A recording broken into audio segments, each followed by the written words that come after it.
الدین الخالص۔ صحیح حدیث کی موجودگی میں ضعیف اور موضوع حدیث کیوں لکھی گئی ہیں؟ اصل میں لکھی نہیں گئی ہیں، لکھی گئی تھی، لوگ بیان کرتے تھے، تو اس دور کے جو محدثین تھے انہوں نے ان رتب و یابس کو، یعنی وہ ضعیف موضوع جو تھی، اس لیے جمع کر دی گئی تاکہ کہیں ایسا نہ ہو کہ یہ جھوٹوں کا کوئی ٹولہ نکل کر کے کوئی الگ سے کر کے اور بعد میں لوگوں کو گمراہ کرے۔ تو محدثین نے ان سب کوڑے کرکٹ کو سب کو جمع کیا۔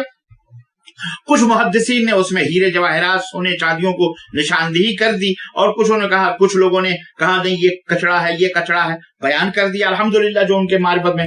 کچھ مستقبل کے آنے والے وقتوں کے لیے چھوڑ دیا کہ بھئی آنے والے وقت کے لوگ انشاءاللہ تعالیٰ اس کو چھانٹیں گے، کنکڑوں کو، پتھروں کو۔ تو اس لیے ورنہ اس لیے لکھی گئی تاکہ وہ بھی محفوظ رہیں، تاکہ کوئی شخص الگ سے لا کر کے نہ یہ کہے کہ صاحب یہ بھی اللہ کے نبی نے فرمایا بھی لا۔